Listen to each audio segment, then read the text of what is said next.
We will now turn our attention to session 2, assets. In this session, we will cover some of the standards related to assets, including property, plant, and equipment, intangible assets, leases, service concession arrangements, inventories, agriculture, and investment property. I will now turn it over to Camilla, who will take you through the first half of the asset session. Thank you, Antonella. Before we get into the standards themselves, let's look at the asset definition. An asset is a resource presently controlled by the entity as a result of a past event. The definition of an asset can be dissected into key characteristics. First one, they embody resources. And as you can see on the slide, a resource is an item with service potential or the ability to generate economic benefits. Physical form is not a necessary condition of a resource. Second, they are presently controlled by the entity. And third, they arise from a past event. Camilla, thank you for that. Before you go to the next slide, can you tell us a bit more with respect to what you mean when you say that an asset embodies resources? Yes, of course. Resources may be financial resources, including cash, claims to cash, investments, and any other resources that can be used to settle liabilities as they come due or to finance the provision of future goods and service. They may be physical resources with the ability to generate future net cash flows or that will be consumed in the provision of future service in the normal course of operations, including land, buildings, equipments, books, etc. And the third one, non-physical resources or intangible resources representing recognizable rights to future economic benefits and service potential. Examples of intangible assets that may be recognized by public sector entities include licenses, computers, softwares, etc. Is it clear now? Yes, thank you, Camilla, for that clarification. It was very helpful. And what about control? What does being presently controlled by the entity entail? That's a very good question. Control of an asset has two main aspects. The first one, the entity can use or otherwise benefit from the resource in pursuit of its objective, having the right to obtain the benefits from the asset. And the second is the entity is able to exclude or otherwise regulate the access of others to benefits arising from the resources by preventing others from obtaining the benefits. Thank you, Camilla. And lastly, can you take us through the last key characteristic, being that an asset arises from a past event? Yeah, of course. The occurrence of a past transaction or other event is considered to be evidence supporting the existence of a present resource. Transactions or events expected to occur in the future do not in themselves give rise to assets. This will often be the purchase, a contract, or legislation. Service potential is the ability of an item to contribute to the organization's objective. It does not need to generate revenue. In some jurisdictions, hospital will be resources because they can be used to generate revenue as patients are charged. In other jurisdictions, there are no charge and hence no revenue, but the hospital is still a resource because it enables the health ministry or similar organization to meet its objective. Once it's determined that a resource meets the definition and has the key characteristics of an asset, a determination must be made on whether the recognition criteria are met. The recognition criteria are on the slide. The concept of probability is used in the recognition criteria to refer to the degree of uncertainty that a future economic benefits associated with the asset will flow to the entity. The concept is in keeping with the uncertainty that characterizes the environment in which an entity operates. Probable means that an inflow of resources is more likely than not to occur. That is, the probability that the event will occur is greater than the probability that it will not.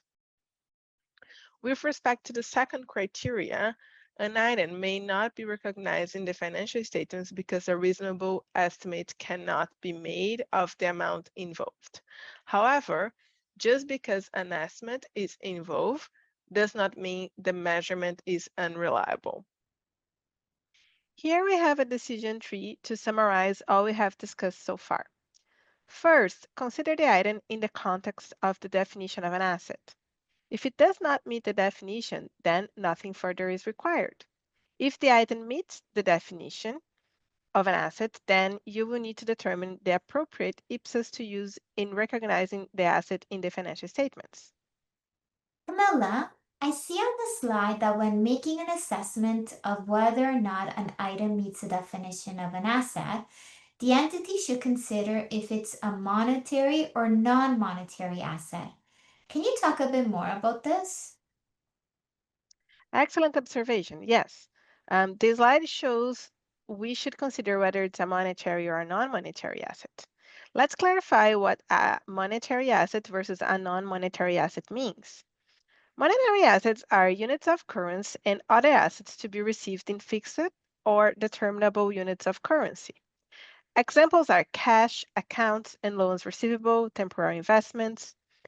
All other assets are considered non-monetary. Monetary assets are accounted for using IPSAS 28, 30, and 41 on financial instruments. The remaining assets are split between tangible assets and intangible assets. Tangible assets have physical substance. Examples include inventories and property, plant, and equipment. Intangible assets lack physical substance. We will dive deeper in both tangible and intangible assets in this workshop. As it was mentioned at the beginning of the workshop, the financial instrument standards are not covered as that could be a workshop of its own, and this workshop is intended to be an introduction. Now, let's start looking at IPSAS, and we start with IPSAS 45, Property, Plant, and Equipment. We're going to refer to property, plant, and equipment as PP&E throughout this session. On this slide, we have the definition of PP&E, tangible items that are held for use in production or supply of goods or service, for rental to others, or for administrative purpose, and are also expected to be used during more than one reporting period. Specialized military equipment and infrastructure assets will normally meet this definition. Camilla, if we can pause here for just a moment. Can you tell us a bit more about specialized military equipment and infrastructure assets? Sure. Specialized military equipment includes weapon systems, such as vehicles and other equipment such as warships, submarines, military aircraft, tanks, missile carriers, and launchers that are used continuously in the provision of defense services, even if their peacetime use is simply to provide deterrence. With respect to infrastructure assets, while there is no universally accepted definition of infrastructure assets, these assets usually display some public sector some public sector characteristics. Part of a system or network, specialized in nature and do not have alternative uses, immovable, and may be subject to constraints on disposal. Thank you, Camilla. That's very helpful. And it looks like from the slide that tangible heritage assets are also included in the definition of PP&E. Can you tell us a little bit more about this?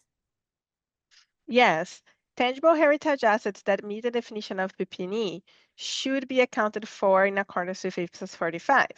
This is an important topic as it represents one of the changes introduced by IPSAS 45. The predecessor standard, IPSAS 17, did not require heritage assets to be recognized as PP&E. Now, IPSAS 45 requires recognition where it's possible to reliably measure the asset. However, if these assets can't be reliably measured, disclosure of information about the asset is necessary. The IPSASB decided to remove the scope exclusion for heritage assets, mostly because, well, first, recognizing heritage assets enhanced transparency by providing more comprehensive heritage-related financial information to interested and affected parties. Second, the heritage nature of an item does not disqualify it from being considered an asset for financial reporting purpose. Heritage value and financial reporting can coexist. Lastly, many heritage items meet the definition and recognition criteria of an asset as such should be recognized in the statement of financial position when those criteria are met. Thank you for notifying us of this important change. Can you help me understand what does this all mean to the user of financial statements? Well, if in the past, under IPSA 17, a public sector entity has elected not to recognize heritage assets as PP&E, this very same entity will now need to recognize those assets under IPSAS 45 to the extent that they can be reliably measured. This is their This in turn allows the users to see tangible heritage assets on the face of the financial statements. We will discuss the characteristics of heritage assets later in this module, but generally speaking, public sector entities hold heritage assets for long periods and preserve them for present and future generations due to their cultural, environmental, and historical significance worth preserving perpetually. Some examples include, but are not limited to, historical buildings, monuments, museums, collections, and works of art. IPSAS 45 has a few scope limitations. IPSAS 45 does not apply to biological assets related to agricultural activity, mineral reserves such as oil, natural gas, and similar non-regenerative resources, PP&E that is classified as held for sale under IPSAS 44, or the recognition and measurement of exploration and evaluation assets. All right, if we can pause here again and let's break this down a bit and unpack some of the things here. First thing first, can you help me understand what a biological asset is? Yes, absolutely. A biological asset is a living animal or plant. Generally, biological assets are related to agricultural activity. These are dealt with in IPSAS 27 agriculture that will be covered later in this workshop. However, a biological asset could also exist outside agricultural activities. For example, a policy department may use policy dogs in a canine unit. IPSAS 45 does apply to PP&E used to develop and maintain biological assets and mineral reserves. I see. Thank you for that. And can you tell us more about the other scope exclusions that you noted on the slide? Yes, of course. The scope exclusion for non-current assets held for sale and for exploration and evaluation assets were introduced by IPSAS 45. In the past, such items would be recognized under IPSAS 17. But this change is mostly because now the suite of IPSAS standards have separate standards to deal with these circumstances, which are IPSAS 44, non-current assets held for sale and discontinued operations, primarily derived from IFRS 5, its private sector counterpart in the IFRS framework. IPSAS 44 is effective for annual financial statements covering periods beginning on or after January 1st, 2025. The other new standard that addresses the items that were previously outside of scope is IPSAS 50, exploration for and evaluation of mineral resources, which mirrors the same title and underlying principles from IFRS 6. IPSAS 50 is effective for annual fiscal statements covering periods beginning on or after January 1st, 2027. The general asset recognition principles apply equally for property, plant, and equipment as any other assets. The cost of an item of property, plant, and equipment shall be recognized as an asset if and only if it's probable that future service potential or economic benefits associated with the asset will flow through the entity and the item can be reliably measured.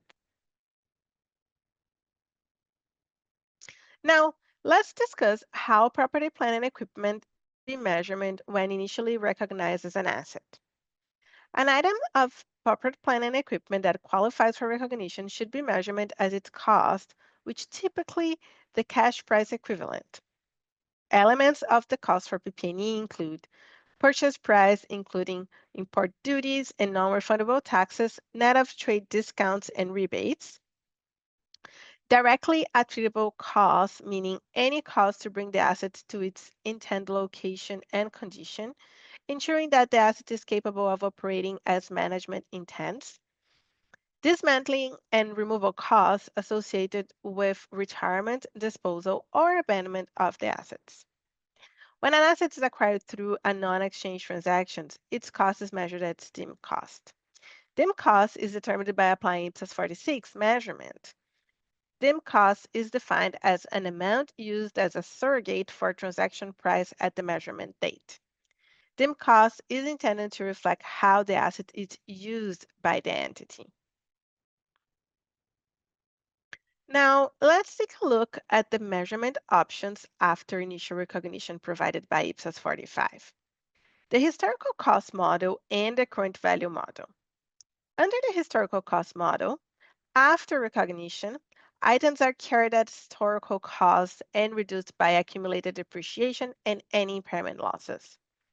The current value model is an allowed alternative treatment to historical costs that allows for revaluation. So when a PP&E whose current value can be measured reliably can be recognized at a revaluated amount. The revaluated amount is either current operational value or fair value at the date of revaluation reduced by any subsequent accumulated depreciation and subsequent accumulated impairment losses. Thank you, Camilla. I understand the difference between the historical cost model and the current value model, but I'm not sure I fully understand when to use the current operational value or the fair value for the purposes of evaluation. Could you elaborate further on these two measurement values? Yeah, and that's a very common question that we hear. The current value measurement basis depends on the primary objective for holding the asset. So if a BP&E item is held for operational capacity, it's measured at the current operational value. If it's held at a financial capacity, then use the fair value. If therefore IPSAS 46 provides more details on measurement, um, current operational value, and fair value. Remember, this only applies if current value can be measured reliably, and the carrying amount is the revaluated amount minus subsequent depreciation and impairment losses. Also, important to mention that entities have flexibility when making the accounting policy choice because it doesn't have to be used consistently across all asset classes. Hmm, that's interesting, Camilla. Could you give us an example of that? Yeah, of course. I think a simple example to illustrate that would be an entity where historical costs might be used for a short-lived movable equipment, while the current value model could be applied to a long-lived infrastructure asset. However, the chosen basis should be applied consistently for an asset class at each measurement date. So again, for example, if a PP&E item is held for operational capacity and measured at current operational value in year 1, on year 2, the same base should be used also. The exception would be if the primary objective for which the entity holds an asset has changed.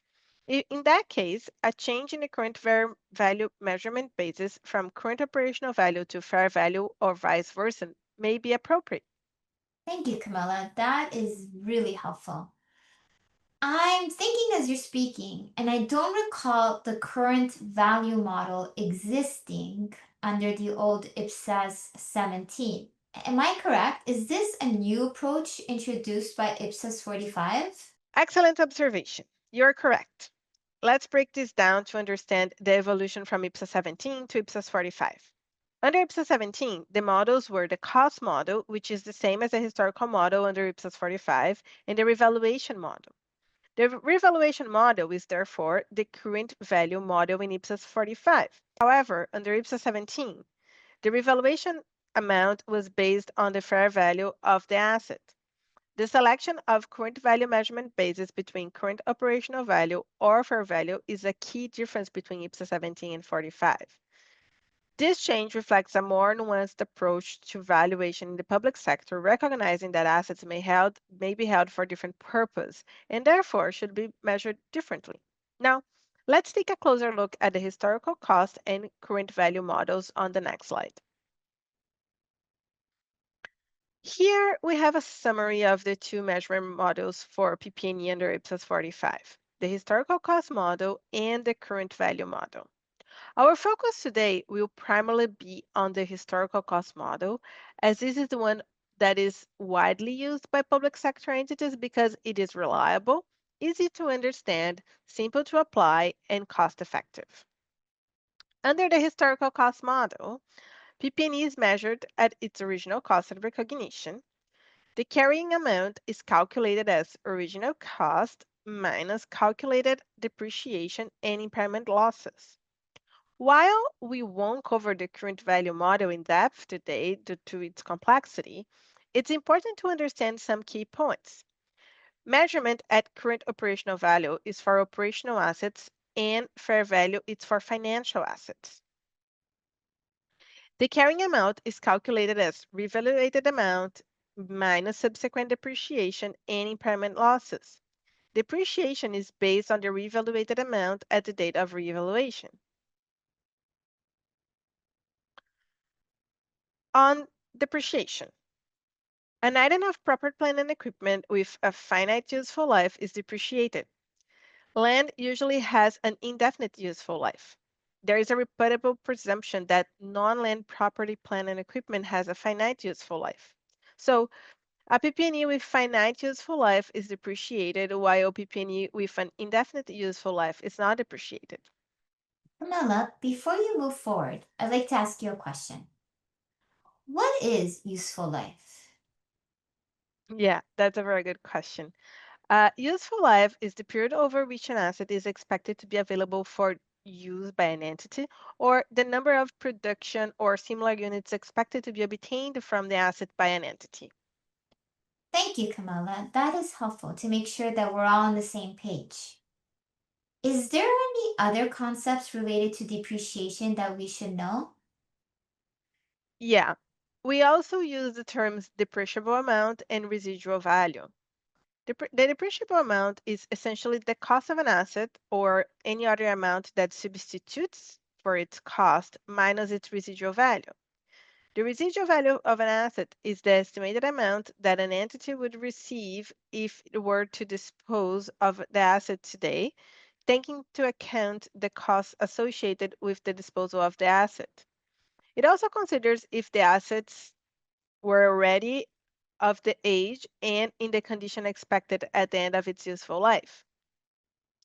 The residual value and the useful life of an asset should be reviewed at least at each annual reporting date. And if expectations differ from previous estimates, the changes should be accounted for as changes in accounting estimates in accordance with IPSAS 3, accounting policies, changes in accounting estimates, and errors. On the slide, we have a high-level summary of how depreciation charges are recognized. Depreciable amount is expensed systematically over the useful life. This means that it affects surplus or deficit directly, reflecting the wear and tear of the assets over time. Thank you, Camilla. That's helpful. A follow-up question for you now. When does depreciation start and stop? Depreciation of an asset starts when it's available for use. This means it must be in the right location and condition to operate as intended by management. It's not just about when you purchase the asset, but when it's ready to be used. Depreciation stops at the earlier of two dates. when the asset's classified as held for sale or when it's derecognized. In terms of derecognition, on this slide, we have when entities derecognize PP&E, the first one being on disposal. An entity may dispose of a PP&E in four common ways: sale, like selling an old machinery; retirement, like scraping an asset; dismantlement, like breaking an asset down; or abandonment, like walking away from the asset entirely. Any gain or loss is calculated as a net disposal proceeds minus the carrying amount, and this difference flows to surplus or deficit immediately upon the recognition. Thank you, Camilla. I'd like to pause here for a moment. What if only part of an asset is replaced, like an engine, for example? Then what does one do? Great question. If a replacement cost meets recognition criteria, add it to the asset's carrying amount. But you must derecognize the old part's value, even if it wasn't being separately depreciated. The next few slides provide a high-level overview of the additional guidance introduced by IPSAS 45 related to heritage assets. Yes, I remember you mentioned that at the beginning of our time together today. But before we dive into it, could you help me understand how do we determine if a PP&E item is a heritage asset? Yes, of course. First of all, the PP&E item needs to meet the definition of an asset. Once that's done, what differentiated heritage assets from the other assets is their rarity and significance. This could be due to its archaeological, architectural, agricultural, artistic, cultural, environmental, historical, natural, scientific, or technological features. Heritage assets are typically held for long periods to preserve them from future generations. Examples include historic buildings, monuments, and museums collections. Thank you, Camilla. That's helpful. What are some key characteristics of heritage assets that we should keep in mind? While heritage assets usually have restrictions on their use or disposal, they're also irreplaceable and have long or indefinite useful lives. These characteristics should be considered when assessing whether an item qualify as a heritage asset. Thank you, Camilla. Once we've identified a heritage asset, what's the next step in terms of the accounting for it? The next steps to determine if the item meets the first recognition criteria for PP&E. This means asking if it's probable that future economic benefits or service potential will flow to the entity. If not, no asset is recognized. If the economic benefits do flow to the entity, we then consider the second recognition criterion. Can the cost or current value of the item be measured reliably? If not, the entity won't recognize the heritage asset, but will need to make disclosure as required by IPSAS 45. And Camilla, I'm assuming that that is a requirement because it's important for transparency purposes. Now, what happens if both criteria are met?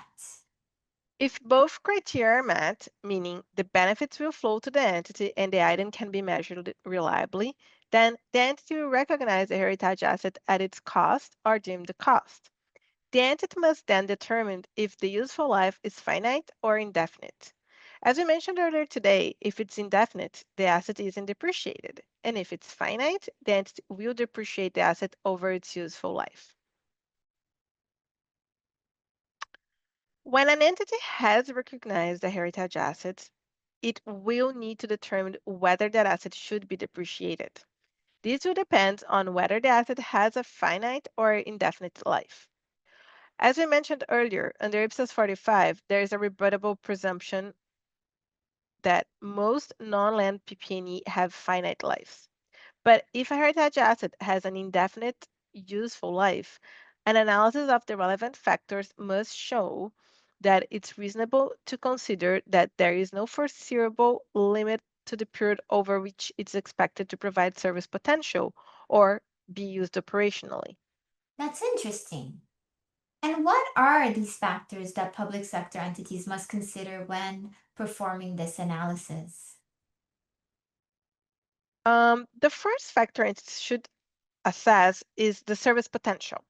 Basically, the entity should be able to demonstrate that an asset is expected to provide value indefinitely. The second factor is usage impact. Even if it's used, the asset shouldn't degrade because of that usage. The third factor is preservation. What are the past and future actions to protect the asset? It's important to note that entity applied judgment to estimate the useful life of these assets and will need to adjust if circumstances change. Now, we're going to shift our focus to discuss the requirements for recognized land under and over infrastructure. IPSAS 17 did not provide specific guidance for infrastructure assets. This guidance was specifically introduced by IPSAS 45. Land should separately be accounted for. This requirement applies to all land, including land under and over infrastructure assets. Land under or over infrastructure assets are accounted for under the current value model should be evaluated at current operational value or fair value. Given that infrastructure assets are specialized, applying the market approach can be challenging. Instead, the cost approach is often more suitable. IPSAS 46 measurement defines the cost approach as measurement technique that reflects the amount required to replace the service capacity of an asset, commonly referred to as current replacement cost. The current replacement cost of the land is based on the current value of the land based on the existing site. For example, if the road runs through agricultural land, then the current value of the land under that section of the road will be agricultural. And if the road runs through an industrial area, then the current value placed on the land under that section of the road will be industrial. IPSAS 45 also added guidance on how to depreciate infrastructure assets. IPSAS 45 requires that entities allocate the initial cost of a PP&E item to its significant parts. When making that determination, public sector entities will apply judgment. That's interesting. What's the reason for this specific requirement? This is important because different parts of an asset may have varying useful lives, wear patterns, and/or replacement cycles. This becomes more relevant to infrastructure assets because one of their characteristics is that they are networks or systems comprised by a number of assets. The indicators listed on the slide can be helpful in identifying significant parts of a PP&E item, as this should be questions that preparers should be asking themselves while considering their specific facts and circumstances and materiality. For example, is the part separately identifiable and measurement? Does the part have a significant value relative to the total asset? Does the part have a different estimated useful life? Once that analysis is made, if the parts are significant, they should be depreciated separately as they will have a material impact on annual depreciation expense. Let's now turn our attention to the PP&E disclosure requirements. These disclosures are intended to provide users with a deeper understanding of accounting policies used, its effects, and to facilitate comparisons over time and with other entities. Our focus here is not to list all disclosure requirements in IPSAS 45 as they are detailed.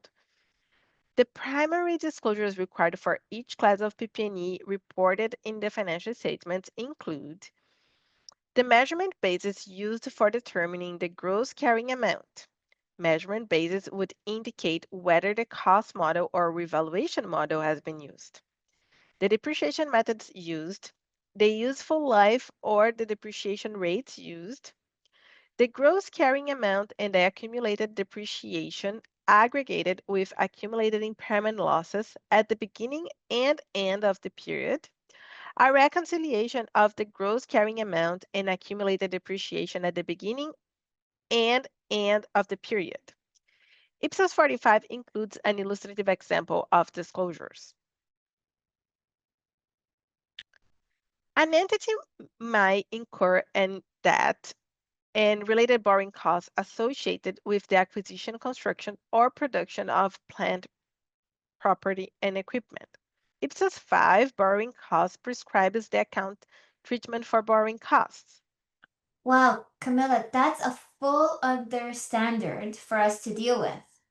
In the interest of time, what is important for us to know about IPSAS 5 from a PP&E perspective?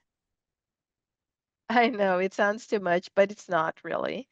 IPSAS 5 allow two alternatives for recognition of borrowing costs. One is called benchmark treatment, where borrowing costs are recognized as an expense in the period in which they are incurred, regardless of how the borrowings are applied, and allowed alternative treatment. Borrowing costs that are directly attributable to the acquisition, construction, or production of a qualifying asset are included in the cost of that asset. Thank you, Camilla.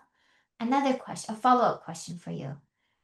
Is the benchmark treatment preferable over the allowed alternative treatment? The preferred choice is the benchmark treatment. However, following either would still mean that an entity is compliant with IPSAS 45. When a public sector entity adopts the allowed alternative method treatment under an IPSAS, that treatment should be applied consistently to all borrowing costs that are directly attributable to the acquisition, construction, or production of all qualifying assets of the entity. A qualifying asset is an asset that necessarily takes a substantial period of time to get ready for its intended use or sale. Examples of qualifying assets include items such as office buildings, hospitals, infrastructure assets such as roads, bridges, and power generation facilities. The borrowing costs that are directly attributable to the acquisition, construction, or production of a qualifying asset are those borrowing costs that would have been avoided if the outlays on the qualifying asset have not been made. When an entity borrows funds specifically for the purpose of obtaining a particular qualifying asset, the borrowing costs that directly related to that qualifying asset can be readily identified. Impairment. Impairment is a loss in the future economic benefits or service potential of an asset over and above the systematic recognition of the loss of the asset's future economic benefits or service potential through depreciation. At each reporting date, entities are required to assess whether there are any indicators that an item of PP&E may be impaired. An entity apply IPSAS 21, impairment of non-cash generating assets, or IPSAS 26, impairment of cash generating assets. Although the definition of impairment is the same for both non-cash generating asset and cash generating assets, the requirement for assessing whether an asset is impaired, the measurement of impairment and its recognition are different depending on its nature. Thank you, Camilla, for the recap on the impairment concept. To make sure we're all on the same page, could you clarify the differences between cash and non-cash generating assets? Yes, of course. A cash generating asset is an asset held with primary objective of generating a commercial return. When we talk about holding an asset to generate a commercial return, we're essentially saying that the entity intends to generate positive cash inflows from that asset. Now, if that asset becomes impaired, it means that has been a decline in the ability to deliver future economic benefits, or what we might call in the public sector of service potential. On the other hand, a non-cash generating asset is simply any other asset held by a public sector entity that doesn't have this commercial cash flow objective. The key distinction here is the primary purpose of the asset, whether it's meant to generate cash returns or serve another public sector function. Similar to other topics, judgment is needed to determine if an asset is a cash generating or a non-cash generating, and as a result, which impairment standard would apply. Given the overall objective of most public sector entities, the presumption is that assets are non-cash generating and therefore IPSAS 21 will apply. Unlike profit-driven organizations, public sector entities hold assets primarily to deliver services. So impairment here reflects a decline in the asset's utility, its ability to provide future economic benefits or service potential to the entity. An asset is written down to the recoverable amount if impaired, and a loss is recognized in surplus or deficit in the period of the write-down. Camilla, if I may interrupt you for a second, I think it would be helpful if you explained what is the recoverable amount. Yeah, I agree. IPSAS 21 and IPSAS 28 define both recoverable amount and recoverable service amount as the higher of an asset's fair value less costs of disposal, or less costs to sell in the case of IPSAS 21, and its value in use.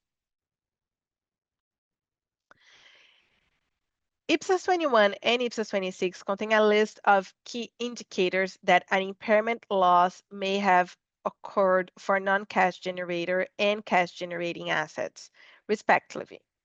On this slide, we have a few examples. So examples of indication of impairment would be technological, legal, or policy changes, obsolescence, physical damage, change in use, cessation of construction, poor economic service performance, increased market interest rates. In assessing whether there is any indication that an asset or group of assets may be impaired, an entity shall consider at minimum external source of information. The list of indicators are not intended to be exhaustive. An entity may identify other indicators that an asset may be impaired. And if any of those indications of impairment are present, an entity is required to make a formal estimate of recoverable amount or recoverable service amount. If no indicators of a potential impairment loss is present, an entity is not required to make a formal estimate of recoverable amount or recoverable service amount. And this takes us to the end of the PP&E section. Our next topic on the agenda is intangible assets. IPSAS 31 focuses on recognition of acquired or internally generated intangible assets that meets the asset definition and the recognition criteria. Under IPSAS 31, an intangible asset is an identifiable non-monetary asset without physical substance. Not all the items meet this definition of intangible assets under IPSAS 31. An identifiable intangible asset is one that is capable of being separated or divided from the entity or sold, transferred, licensed, rented, or exchanged, or arises from binding arrangements that are contracts.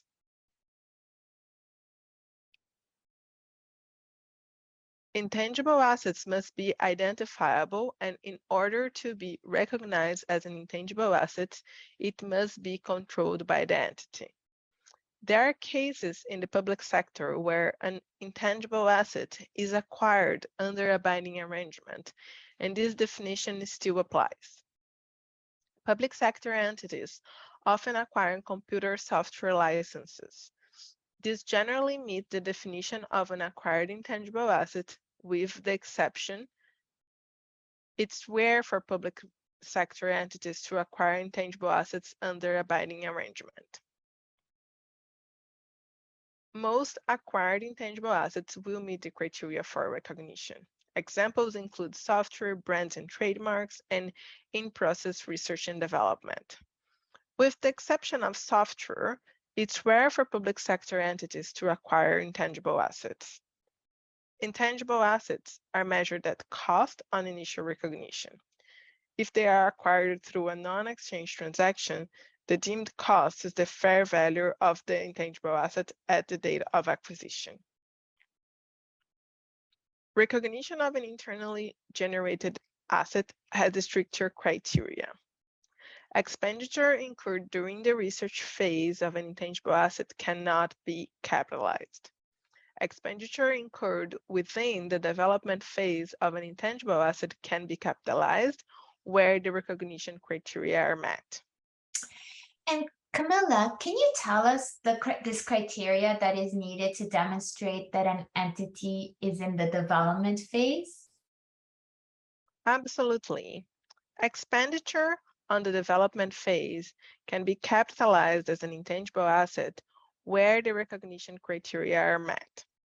To recognize expenditure as an intangible asset, IPSAS 31 requires an entity to be able to demonstrate the following: the technical feasibility of completing the intangible asset so that it will be available for use or sale, its intention to complete the intangible asset and use or sell it, its ability to use or sell the intangible asset, how the intangible asset will generate probable future economic benefits or service potential, the availability of adequate technical, financial, and other resources to complete the development and to use or sell the intangible asset, and its ability to measure reliably the expenditure attributable to the intangible asset during the development.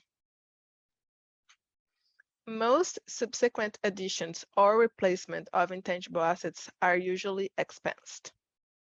Camilla, if I can just pause you for a moment there. Really? I wouldn't think so. Like I would think additions would be capitalized rather than expense. Can you tell us why this happens? Yeah, I understand what you're saying. This is because they don't meet the recognition criteria. They are likely to maintain the expected future economic benefits or service potential embodied in an existing intangible asset. In addition, it's often difficult to attribute subsequent expenditure directly to a particular intangible asset rather than to an entity's operation as a whole. However, if the expenditure clearly enhances the service potential of original assets, then the recognition criteria may be met. If so, the cost should be capitalized. Intangible assets may have a finite or indefinite useful life.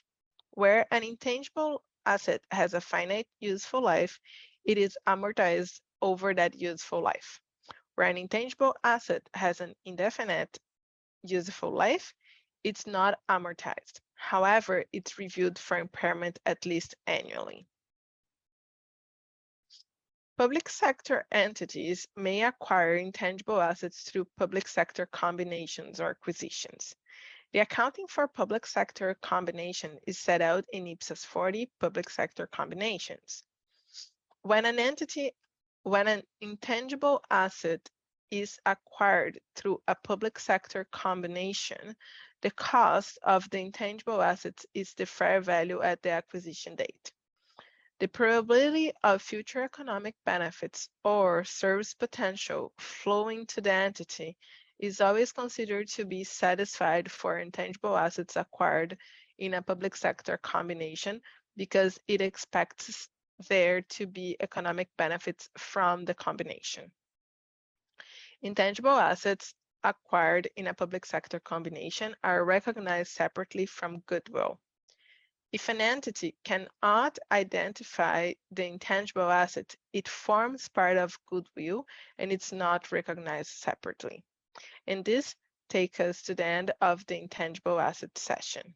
The next item on the agenda is leases. IPSAS 43 leases replace the previous standard IPSAS 13 leases for reporting periods beginning on or after January 1st, 2025. IPSAS 13 leases has been withdrawn. IPSAS 43 introduces substantial changes for lessee accounting, and that means different requirements for entities that prepare their financial statements in accordance with IPSAS. IPSAS 43 leases is essentially the public sector version of IFRS 16, the International Financial Reporting Standard that provides guidance on lease accounting for private sector entities.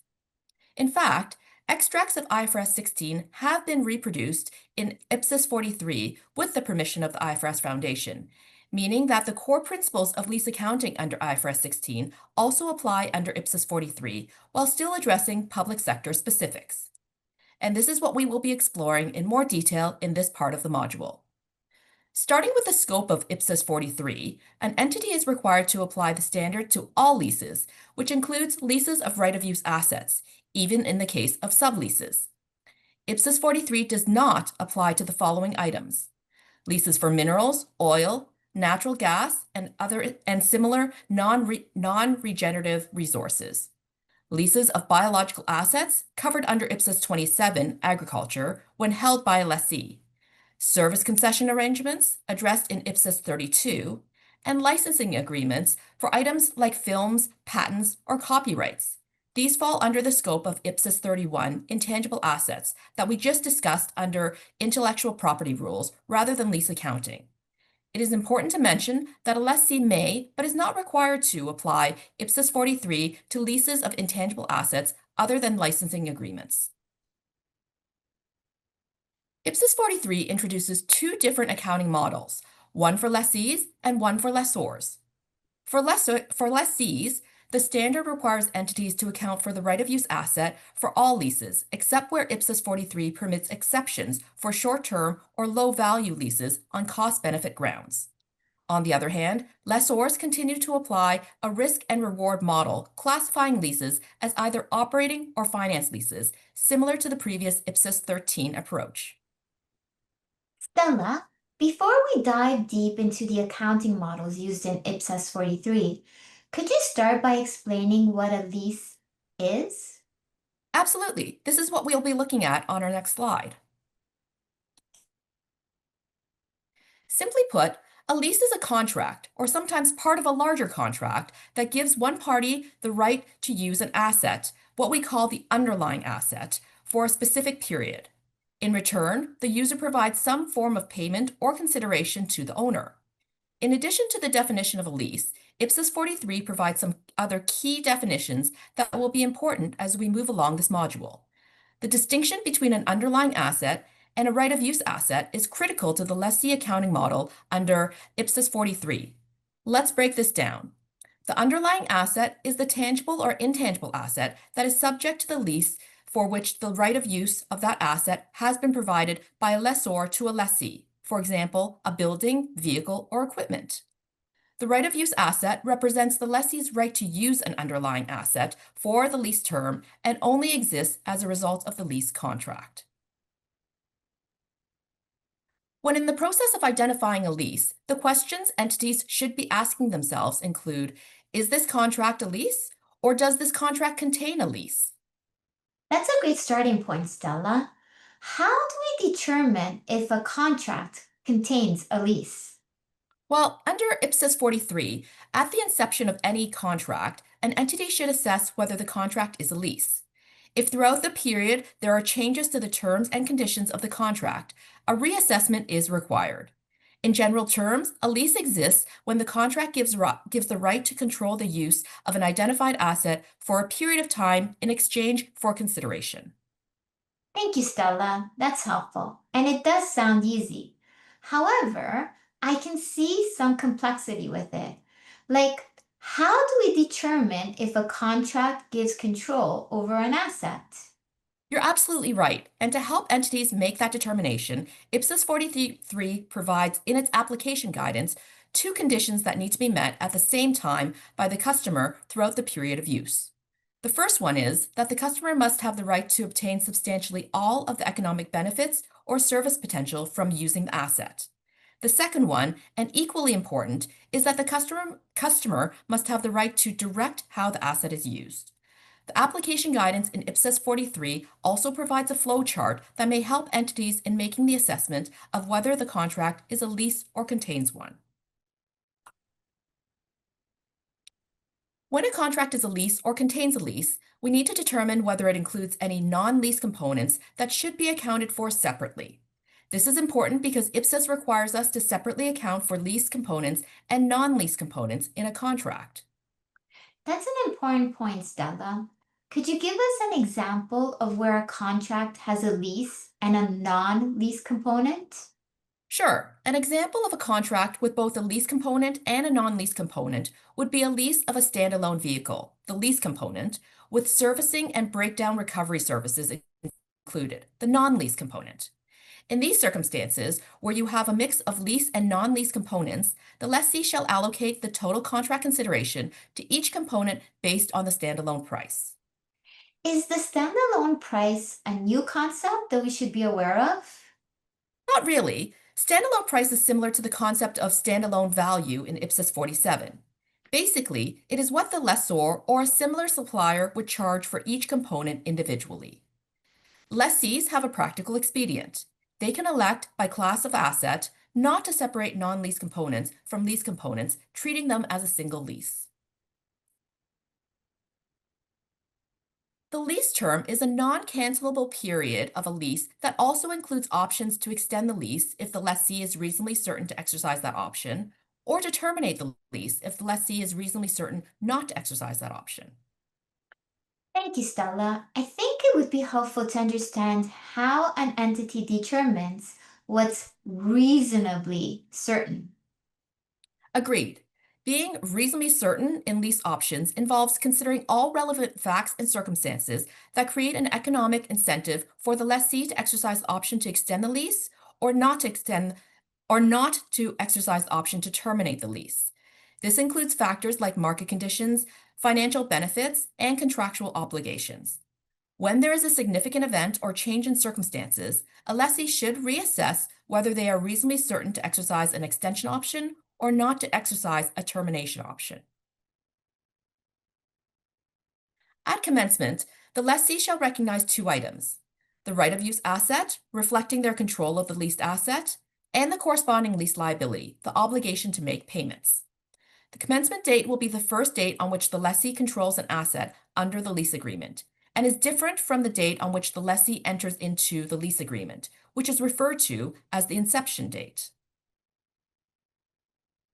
A lessee may elect not to apply the usual recognition and measurement requirements to short-term leases and leases for which the underlying asset is of low value.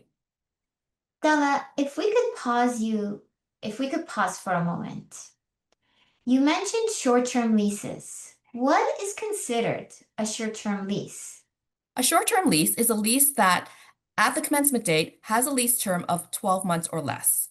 It's important to note that a lease that contains a purchase option is not a short-term lease.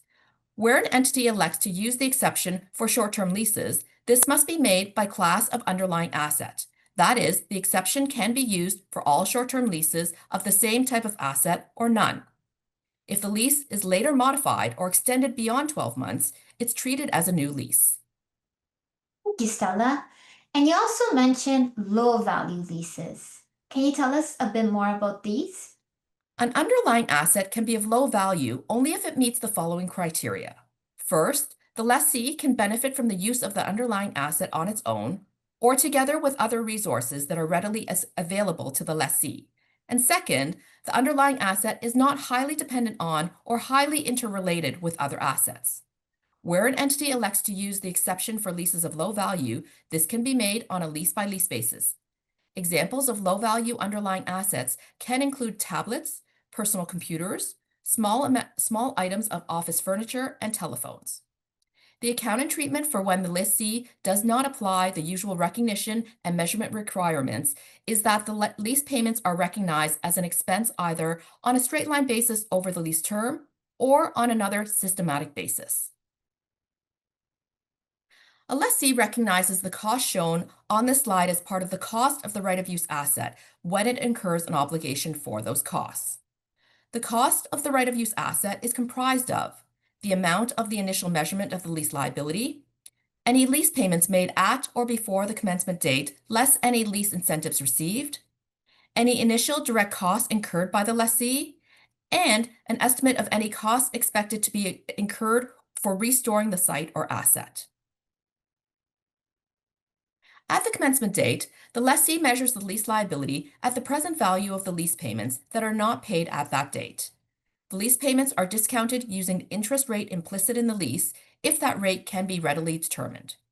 If that rate cannot be readily determined, the lessee uses the lessee's incremental borrowing rate.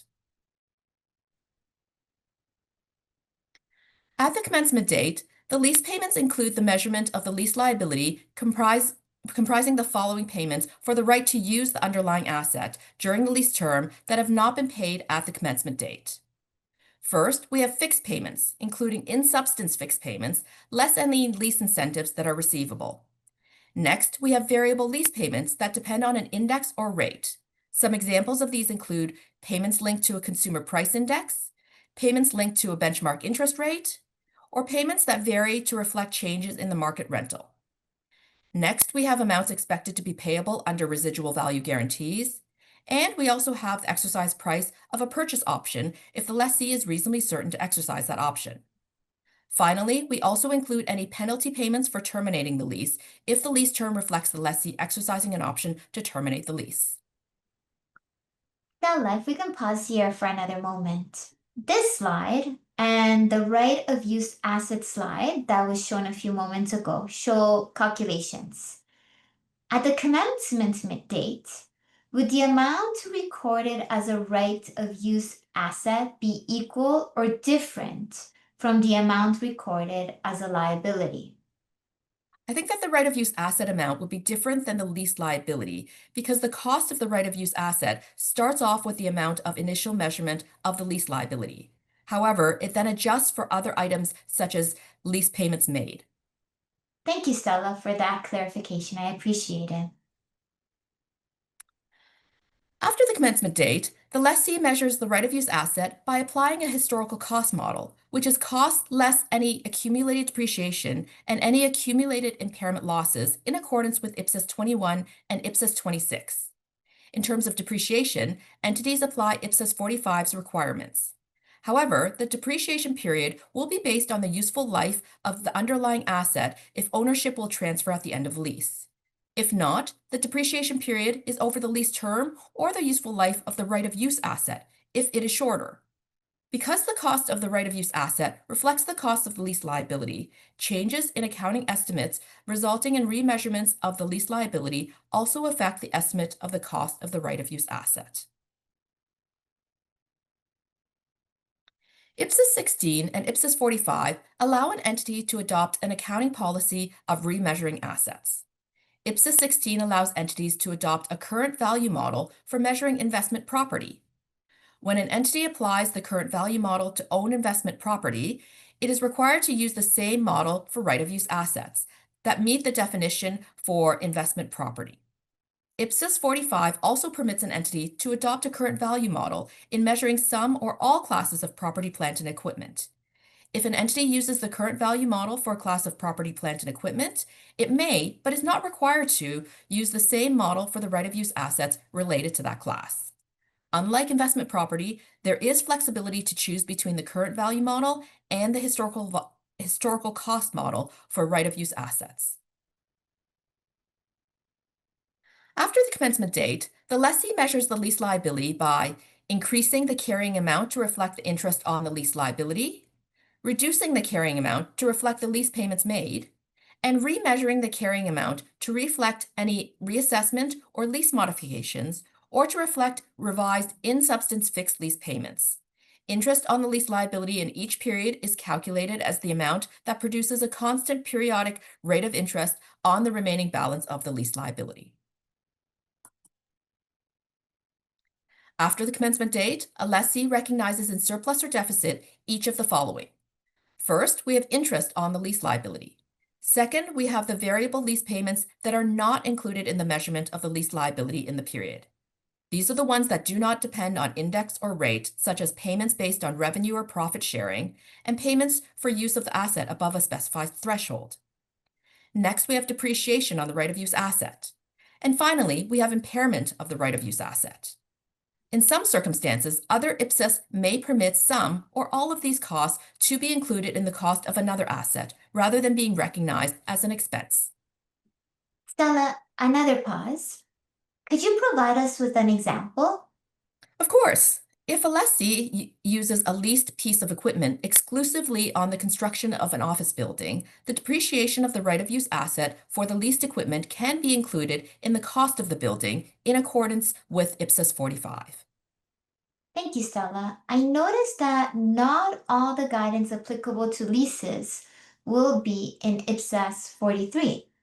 mostly because the leased item could be a PP&E, for example. That's a great observation. IPSAS 43 does not specify the accounting treatment for all of the costs listed on the slide. Depreciation expenses are accounted for in accordance with IPSAS 45, and impairment expenses in accordance with IPSAS 21 or IPSAS 26, whichever is relevant. A lessee remeasures the lease liability to reflect any lease payment changes, including any of the following. Any remeasurements of the lease liability are recognized as an adjustment to the right-of-use asset. When the carrying amount of the right-of-use asset is reduced to zero, further reductions in the measurement of the lease liability are recognized in surplus or deficit. A revised discount rate is used if a change in the lease term or a change in the assessment of an option to purchase the underlying asset occurs. And discounting of the lease payments must be revised if there is a change in the residual payments or a change in the payments resulting from a change in the index or rate used to determine those payments. The original discount rate is used unless a change arises from a change in the floating interest rates. Stella, could you please clarify in which circumstances the remeasurement of the lease liability is required? Sure. A lessee will need to remeasure the lease liability if either there is a change in the lease term, in which case the revised lease payments are determined on the basis of the revised lease term, or there's a change in the assessment of an option to purchase the underlying asset, in which case the revised lease payments are determined to reflect the change in the amounts payable under the purchase option. Additionally, a lessee will need to remeasure the lease liability if either 1. There is a change in the amounts expected to be payable under a residual value guarantee. In this case, the lessee should determine the revised lease payments to reflect the change in the amounts expected to be payable under the residual value guarantee. Or 2. There is a change in the future lease payments resulting from a change in an index or rate used to determine those payments. For example, a change occurs in the future lease payments to reflect changes in the market rental rates following a market rent review. In this case, the lessee should remeasure the lease liability to reflect those revised lease payments only when there is a change in the cash flows. That is, when the adjustment to the lease payments take effect. A lessee should determine the revised lease payments for the remainder of the lease term based on the revised contractual payments.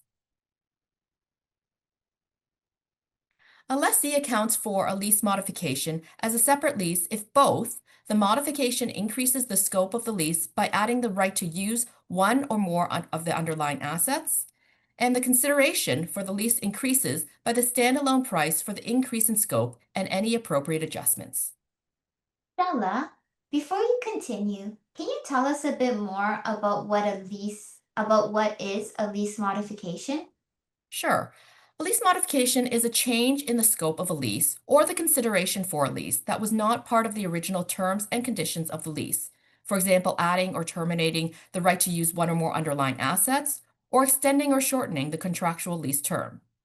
Lease modifications need to be agreed between the lessee and the lessor. Some modifications are accounted for as if they are a separate lease.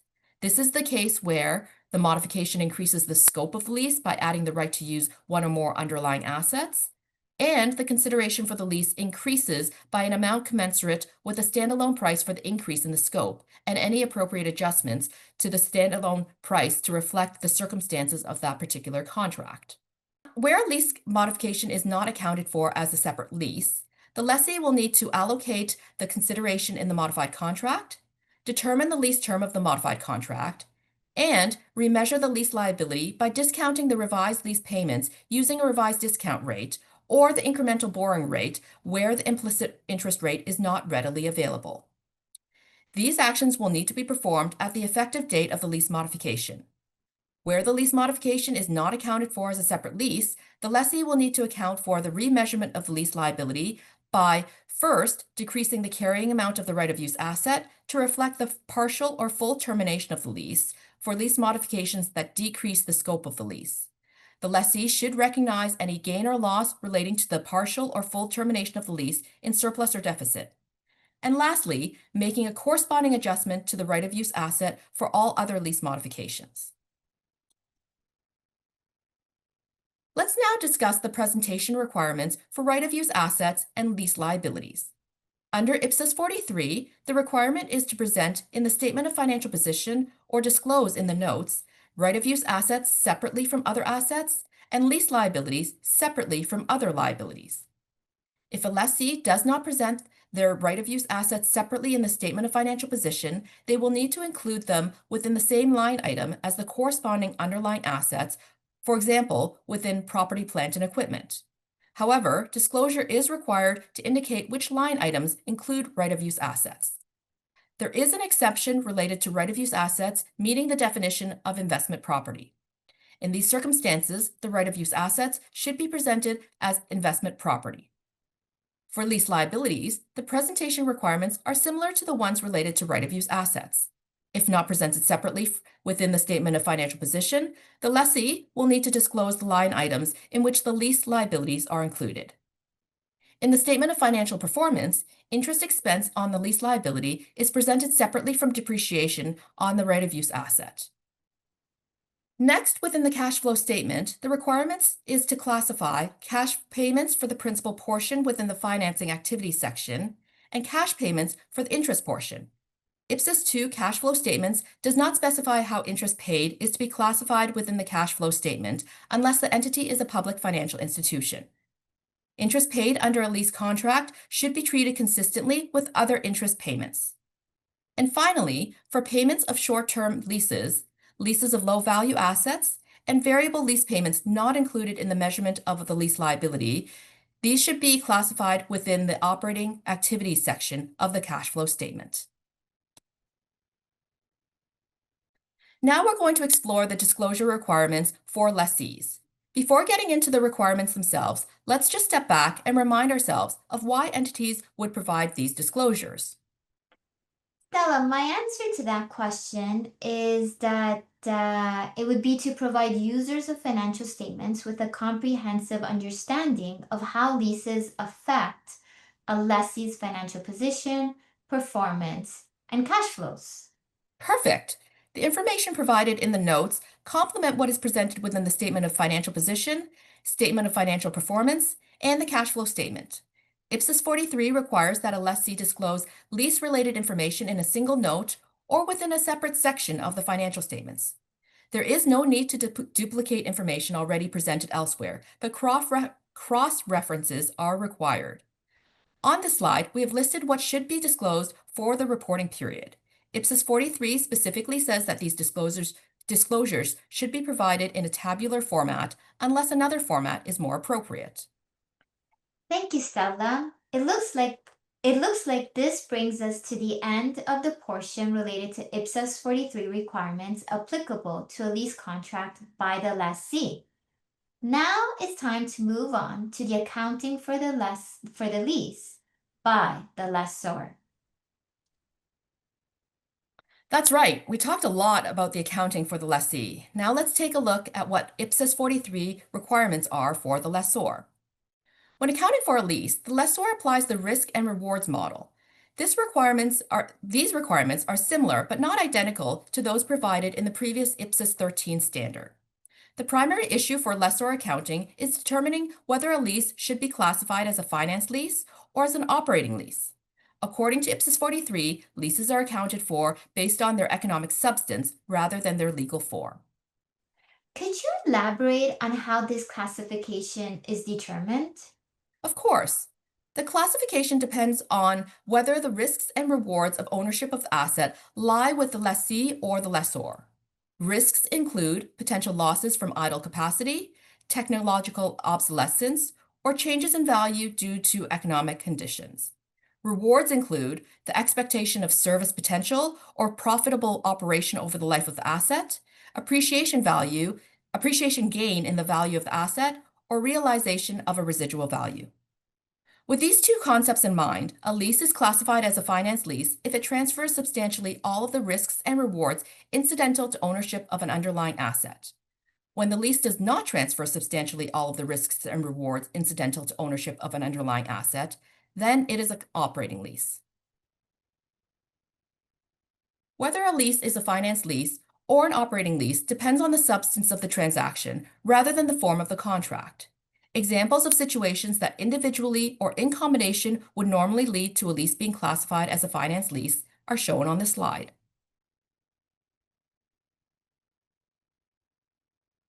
The examples and indicators shown on this slide are not always conclusive, and professional judgment is required. If it is clear from other features that the lease does not transfer substantially all the risks and rewards incidental to ownership of an underlying asset, the lease is classified as an operating lease. Lease classification is made at the inception date and is reassessed only if there is a lease modification.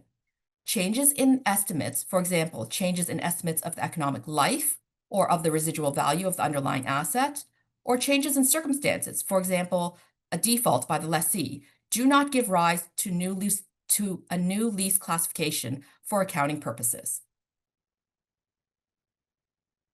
At the commencement date, a lessor recognizes assets under a finance lease in its statement of financial position and presents them as a receivable at an amount equal to the net investment in the lease. The underlying asset itself is derecognized. Some important definitions to keep in mind are the following. A net investment in the lease is the gross investment in the lease discounted at the interest rate implicit in the lease.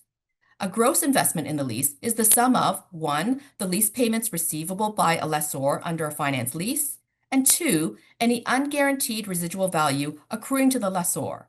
This is the value that the lessor estimates it can recover from the underlying asset at the end of the lease term, whether through sale, further leasing, or use of the asset. The lessor uses the interest rate implicit in the lease to measure the net investment in the lease. Stella, could you explain what is the interest rate implicit in the lease? Of course. The interest rate implicit in the lease is the rate of interest that causes the present value of A, the lease payments, and B, the unguaranteed residual value to equal the sum of 1. The fair value of the underlying asset, and 2. Any initial direct cost of the lessor. In the case of a sublease, if the interest rate implicit in the sublease cannot be readily determined, an intermediate lessor may use the discount rate used for the head lease. Initial direct costs are included in the initial measurement of the net investment in the lease and reduce the amount of revenue recognized over the lease term. At the commencement date, the lease payments included in the measurement of the net investment in the lease include the following payments not received at the commencement date. The first are any fixed payments less any lease incentives payable. Next, we have all variable lease payments that depend on an index or rate initially measured using the index or rate at the commencement date. Third, we have any residual value guarantees provided to the lessor by the lessee, a party related to the lessee, or a third party. Next, we have the exercise price of a purchase option if the lessee is reasonably certain to exercise that option. And finally, we have any penalty payments made for terminating the lease if the lease term reflects the lessee exercising an option to terminate the lease. The payments that are included in the measurement of the net investment in the lease by the lessor are consistent with the payments that the lessee includes in its lease liability calculation. These payments are similar to the minimum payments under IPSAS 13. However, variable lease payments that depend on an index or rate were not previously included in the minimum lease payment calculations under IPSAS 13. Therefore, the net investment in the lease under IPSAS 43 may be different to the equivalent balance under IPSAS 13.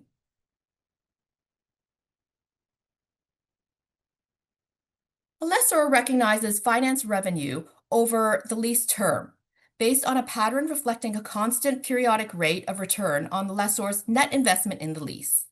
A lessor aims to allocate finance revenue over the lease term on a systematic and rational basis.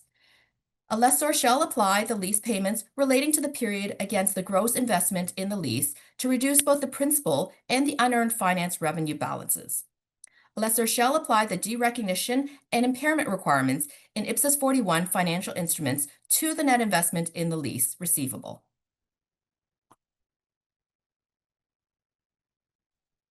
A lessor shall account for a modification to a finance lease as a separate lease if both 1. The modification increases the scope of the lease by adding the right to use one or more of the underlying assets, and 2. The consideration for the lease increases by an amount that reflects the standalone price for the increase in scope and any appropriate adjustments. For a modification to a finance lease that is not accounted for as a separate lease, a lessor should account for the modification in the following manner. First, if the lease would have been classified as an operating lease had the modification been in effect at the inception date, then the modification should be accounted for as a new lease from the lease modification date. And the carrying amount of the underlying asset should be measured as the net investment in the lease immediately before the effective date of the lease modification. That is, re-recognize the underlying asset that had been previously de-recognized. Otherwise, the lessor should apply the requirements of IPSAS 41, the financial instruments standard. The accounting for an operating lease is generally straightforward. The lessor recognizes lease payments from operating leases as revenue on either a straight line or another systematic basis if that basis is more representative of the pattern in which the benefit from the underlying asset is used. Next, any initial direct costs incurred in obtaining an operating lease are added to the carrying amount of the underlying asset, and the costs are recognized as an expense over the lease term on the same basis as the lease revenue. Additionally, any costs, including depreciation, incurred in earning the lease revenue are recognized as an expense. The depreciation policy for depreciable underlying assets subject to operating leases will need to be calculated in accordance with IPSAS 45, property, plant, and equipment, and IPSAS 31, intangible assets. Finally, IPSAS 21 or IPSAS 26, the impairment standards, are also applied to determine whether an underlying asset of an operating lease is impaired, and if so, to account for any impairment losses identified. All modifications to an operating lease are treated as a new lease from the effective date of the modification. The lessor will need to consider whether this new lease is an operating lease or a finance lease, and account for the lease accordingly. The objective of the disclosures is for lessors to disclose information in the notes that, together with the information provided within the Statement of Financial Position, Statement of Financial Performance, and Cash Flow Statement, gives a basis for users of financial statements to assess the effect that leases have on the financial position, financial performance, and cash flows of the lessor. The lessor should present the underlying assets subject to operating leases in the Statement of Financial Position according to the nature of the underlying asset. IPSAS 43 requires the lessor to disclose the following amounts for the reporting period. For finance leases, these include the following: selling surplus or deficit, finance revenue on the net investment in the lease, and revenue relating to variable lease payments not included in the measurement of the net investment in the lease. For operating leases, lease revenue, separately disclosing revenue relating to variable lease payments that do not depend on an index or rate, must be disclosed. A lessor may need to disclose additional qualitative and quantitative information about its leasing activities necessary to meet the disclosure objectives. Thank you, Stella. One question. You mentioned selling surplus or deficit. Can you help me understand what this means? The selling surplus or deficit term is extracted from IPSAS 43, paragraph 89A1. A possible interpretation of what selling surplus or deficit means is the gain or loss that arises when an asset subject to a finance lease is sold by the lessor. Oh, okay. Thank you for that clarification, Stella. The diagram on this slide illustrates the accounting for sale-leaseback transactions under IPSAS 43. Stella, before you get into the accounting, could you explain what is a sale and leaseback transaction? Sure, a sale-leaseback transaction occurs when an entity transfers an asset to another entity and immediately leases the same asset back. The accounting for the sale-leaseback transaction depends on the substance of that transaction, that is, whether the transfer amounts to a sale or not. The entity that originally owned the asset is referred to as the seller's lessee, while the entity that receives the asset under the transfer and then leases it back to the original owner is referred to as the buyer lessor. Thank you, Stella. And how would you determine if a transfer qualifies as a sale? An entity will need to determine whether the conditions for satisfying a compliance obligation as specified in IPSAS 47 revenue have been met. If the transfer of an asset by the seller lessee satisfies the requirements to be accounted for as the sale of an asset, then The seller lessee measures the right-of-use asset arising from the leaseback at the proportion of the previous carrying amount of the asset that relates to the right-of-use retained by the seller lessee, and the buyer lessor accounts for the purchase of the asset by applying the applicable standards, for example, IPSAS 45 for property, plant, and equipment, and for the lease applying the lessor accounting requirements in IPSAS 43. If the fair value of the consideration for the sale of the asset does not equal the fair value of the asset, or if the payments for the lease are not at market rates, then an entity will need to make the following adjustments to measure the sale proceeds at fair value. Any below market terms are accounted for as a prepayment of lease payments, and any above market terms are accounted for as an additional financing provided by the buyer lessor to the seller lessee. Conversely, if the transfer of an asset by the seller lessee does not satisfy the requirements to be accounted for as the sale of an asset, then the seller lessee continues to recognize the transferred asset and also recognizes a financial liability equal to the transfer proceeds. It accounts for the financial liability by applying IPSAS 41. And the buyer lessor does not recognize the transferred asset and instead recognizes a financial asset equal to the transfer proceeds. It accounts for the financial asset by applying IPSAS 41. And this takes us to the end of the leases module. Let's move to IPSAS 32, Service Concession Arrangements. Service concession arrangements are concluded by way of a binding arrangement, which may include contracts or similar arrangements that confer similar rights and obligations as if they were in the form of a contract. Under the concession service arrangement, the operator uses the service concession asset to provide public services on behalf of the grantor in return for compensation. Compensation could be in the form of payments or the right to earn revenue from third-party users of the service. Let's dig a little deeper and look at the definition of a service concession arrangement. A service concession asset is an asset used to provide public services in a service concession arrangement that is provided by the operator, which the operator constructs, develops, or acquires from a third party or in an existing asset of the operator, is provided by the grantor, which is an existing asset for the grantor or is an upgrade to an existing asset of the grantor. Under IPSAS 32, recognition is based on a determination that the grantor has control over the economic benefits and the service potential of the service concession asset.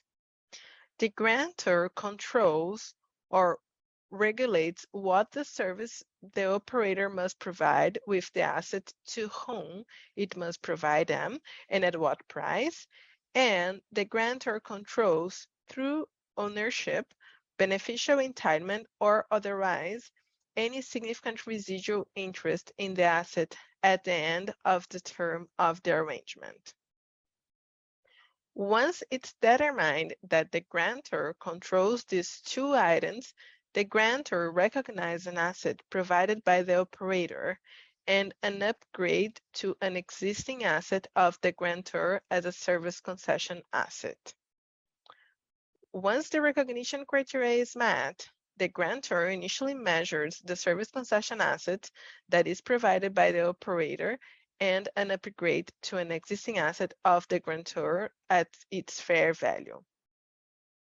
If the asset is an existing asset of the grantor, it is reclassified as service concession assets only when the service concession arrangement involves upgrading an existing asset of the grantor that results in an increase in future economic benefits or service potential of the asset. Is it measured initially at fair value in accordance with IPSAS 32? After initial recognition or reclassification, Service concession assets are accounted for in accordance with IPSAS 17, PP&E, or IPSAS 31, intangible as appropriate. The nature of the liability recognized is based on the nature of the consideration exchange between the grantor and the operator. So looking at the diagram, the liabilities are initially measured at the same amount as the service concession asset. When the grantor compensates the operator for the service concession asset by making payments to the operator, it is a financial liability, and the financial liability model is used to measure it. And this is demonstrated on the left side of the diagram. When the grantor compensates the operator by granting the right to earn revenue from third-party users of the service concession asset or access to another revenue-generating asset, the liability is measured using the grant of right model, and this is displayed on the right side of the diagram. Camilla, before we go to the next slide, can you talk a bit more about the financial liability model and the grant of right model that you just mentioned?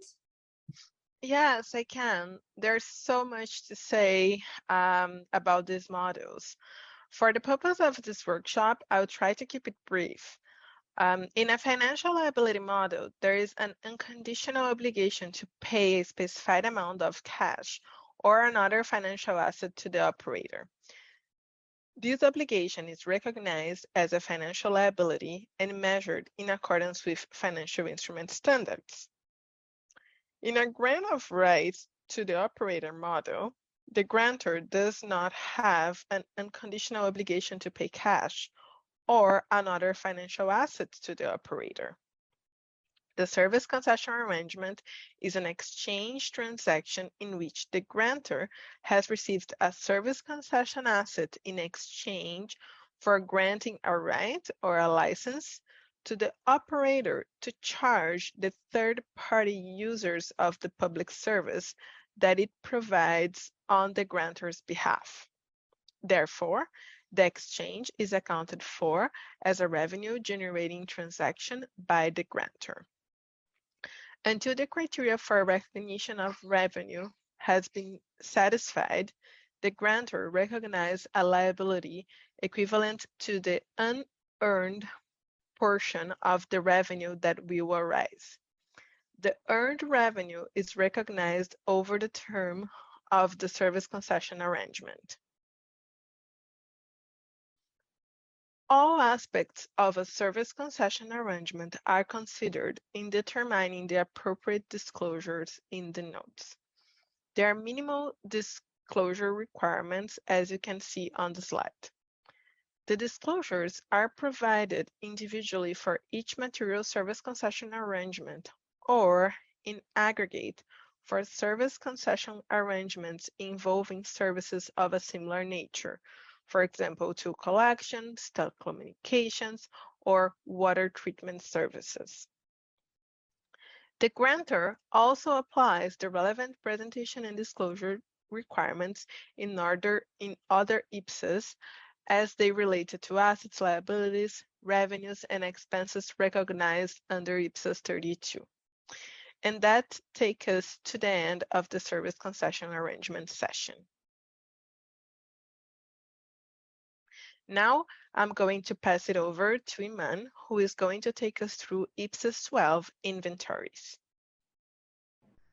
Thank you, Camilla. Let's start off by looking at the definition of inventories. Inventories are assets which may be in the form of materials or supplies that are to be consumed in the production process, or in the form of materials or supplies that are to be consumed or distributed in the rendering of services. For example, education books produced by a health authority for donation to schools, or educational training course materials.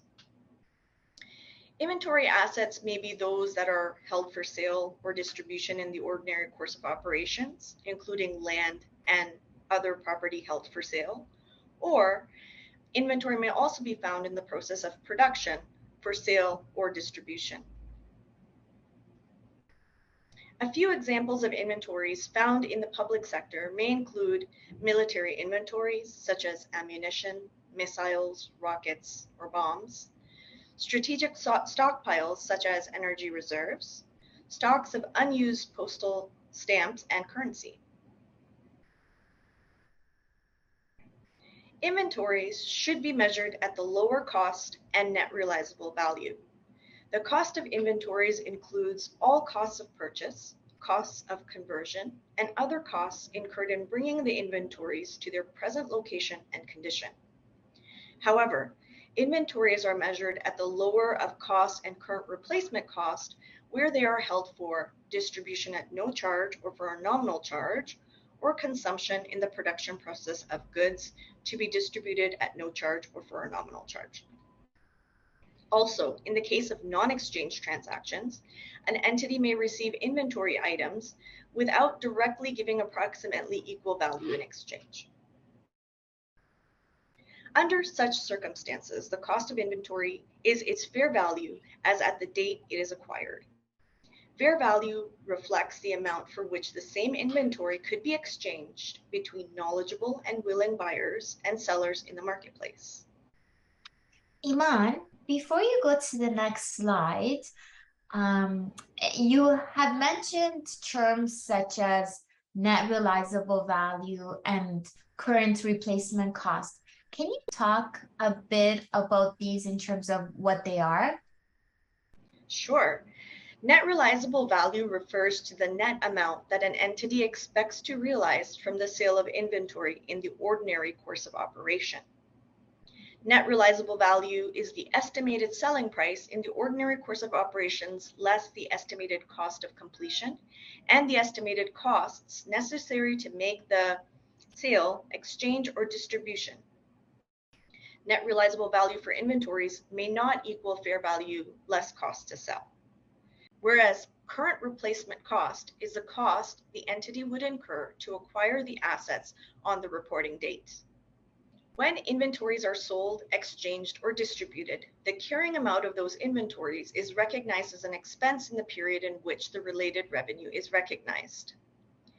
If there is no related revenue, the expense is recognized when the goods are distributed or the related service is rendered. For a service provider, the point when the inventories are recognized as expenses normally occurs when services are rendered or upon billing for chargeable services. Here on this slide, we have some of the inventory disclosure requirements, which include the accounting policies adopted in measuring inventories, including the cost formula used, the total carrying amount of inventories, and the carrying amount in classifications appropriate to the entity, the carrying amount of inventories carried at fair value less cost to sell, the amount of inventories recognized as expense during the period. And that takes us to the end of this session. Next, we will review IPSAS 27. IPSAS 27 prescribes the accounting treatment and disclosures for agriculture activity. And Iman, before you start the next slide, can you talk us a bit about what agricultural activity is? Because it sounds really broad. So can you explain it a little bit for us, what it means? Absolutely. Agriculture activity is the management by an entity of biological transformation and harvest of biological assets for sale, distribution at no charge or for a nominal charge, conversion into agriculture produce or into additional biological assets for sale or for distribution at no charge or for a nominal charge. Next, we'll look at biological assets and the scope of IPSAS 27. Biological assets are living plants or animals. IPSAS 27 deals with the accounting of biological assets except for bearer plants. I will talk a bit more about bearer plants in a minute. For now, I would like to talk more about biological assets.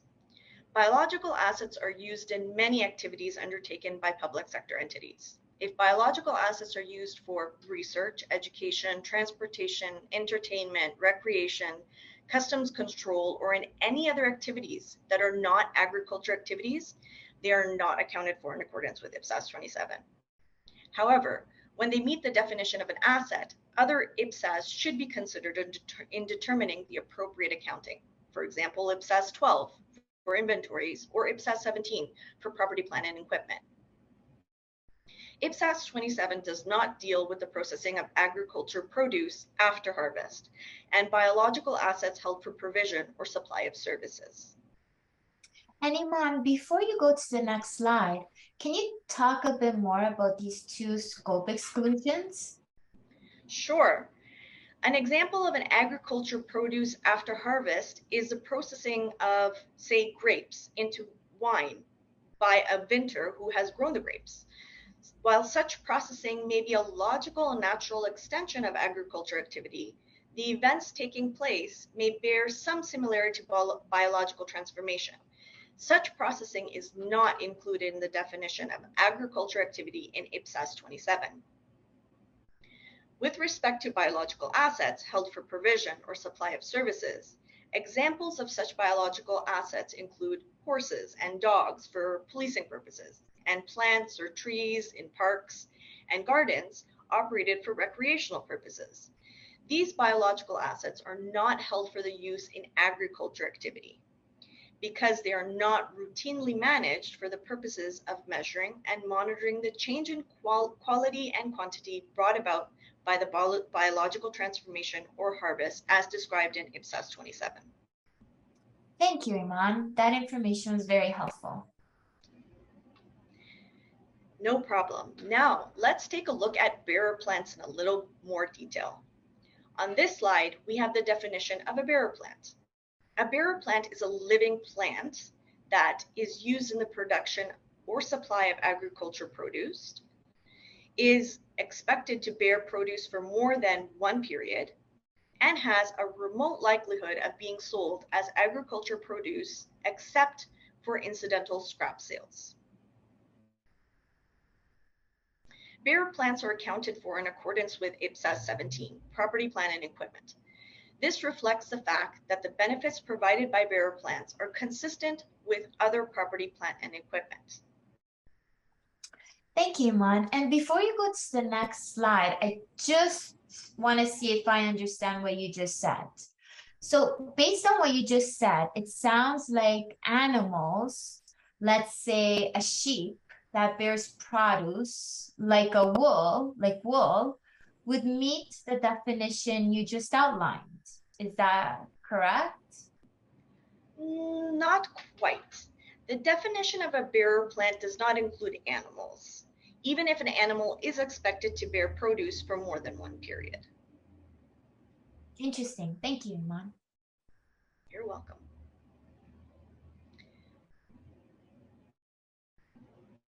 On this slide, we have not only examples of biological assets, but also agriculture produce and products that are the result of processing after the point of harvest.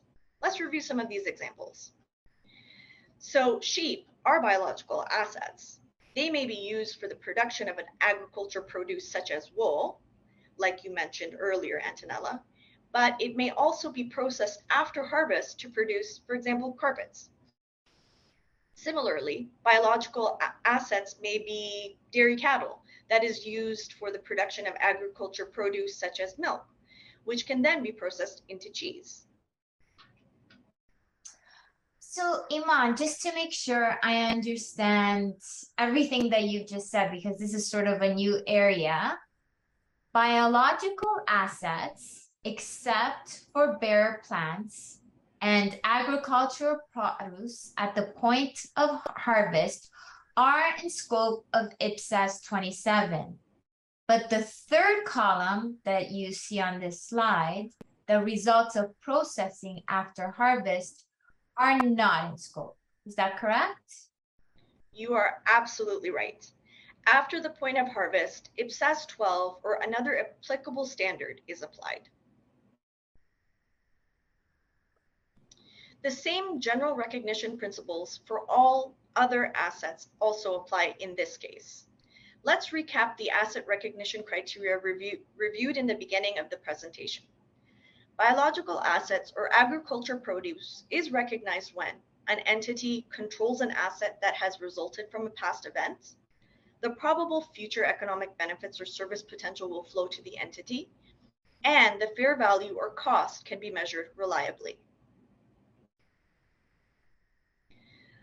Let's look at the initial and subsequent recognition of biological assets and agricultural produce. On initial recognition, biological assets are measured at fair value less cost to sell. If we are measuring assets that results from a non-exchange transaction, assets are measured at fair value less cost to sell also. Agriculture produce that is harvested from biological assets is initially measured at fair value less cost to sell at the point of harvest. The grouping of these assets can be done according to their attributes.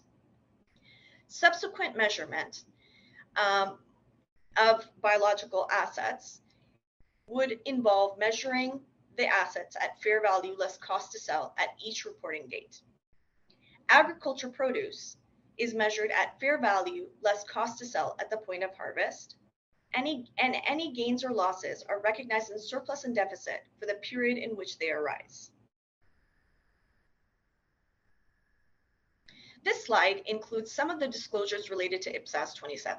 Some disclosure requirements for biological assets and agriculture produce include gains and losses on initial recognition, consumable or bearer biological assets held for sale, and those held for distribution at no or nominal charge, the nature of activities and estimates of physical quantities, and reconciliations. And this takes us to the end of this session. Next, we will look at IPSAS 16, investment property. Let's begin by looking at the scope of IPSAS 16. IPSAS 16 applies to investment property, including the measurement in a lessee's financial statements of investment property interests held under a lease accounted for as a finance lease, and the measurement in a lessor's financial statements of investment property provided by a lessee under an operating lease. Let's take a closer look at the definition of investment properties. Investment properties are properties such as land or a building or part of a building or both held to earn rentals or for capital appreciation or both, rather than for the use in production or supply of goods and services or for administrative purposes or sale in the ordinary course of operations. Investment property is distinguished from owner-occupied property. Owner-occupied property is outside of the scope of IPSAS 16. Iman, if I can just pause again for just a second.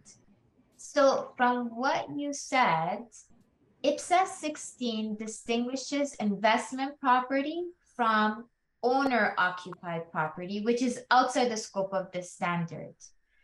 And I'm assuming that owner-occupied property is property held by the owner where the owner conducts its business. I mean, I may not be using the right words here, but is that the message that you're trying to portray? I understand what you're saying. To help you out a little bit, IPSAS 16 defines owner-occupied property as property held by the owner or by the lessee under a finance lease for use in production or supply of goods or services or for administrative purposes. In this slide, you will see we have some examples of investment properties and also examples of items that are not investment properties. Let's look at some examples of investment properties first. Some examples would include land held for long-term capital appreciation, a building leased out under an operating lease for a commercial basis. Next, some examples of items that do not meet the definition of an investment property include property held for sale in the ordinary course of operations, or property that is leased to another entity under a finance lease. This slide provides a quick review of the asset recognition principle. As discussed previously in this presentation, the general asset recognition principles apply equally for investment properties. Let's take a look at how investment properties are measured on recognition. Investment property shall be measured initially at its cost, which is the transaction cost shall be included in the initial measurement. Where an investment property is acquired through a non-exchange transaction, its cost shall be measured at its fair value as at the date of the acquisition. And Iman, can you talk a little bit more of what is included in the cost of an investment property? Sure.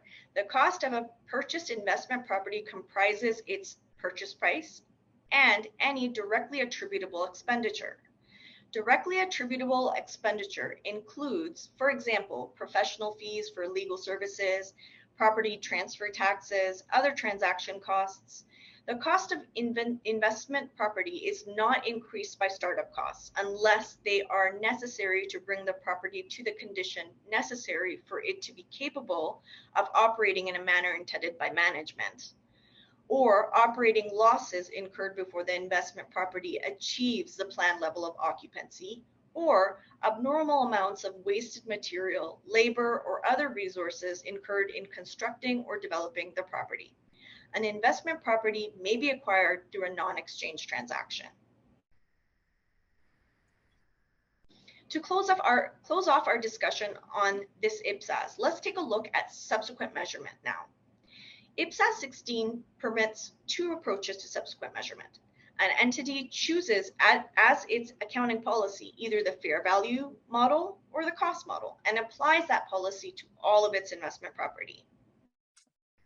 And Iman, what if an entity wants to change its accounting policy? Is that possible? That's a very good question. IPSAS 3 accounting policies, changes in accounting estimates and errors, allows an entity to subsequently change its accounting policy where this will produce reliable and more relevant information. However, IPSAS 16 notes that it is highly unlikely that a change from a fair value model to a cost model will result in more relevant presentation. After initial recognition, an entity that chooses the cost model shall measure all of its investment property in accordance with IPSAS 17. Requirements for that model, such as cost less any accumulated depreciation and any accumulated impairment losses. This takes us to the end of IPSAS 16.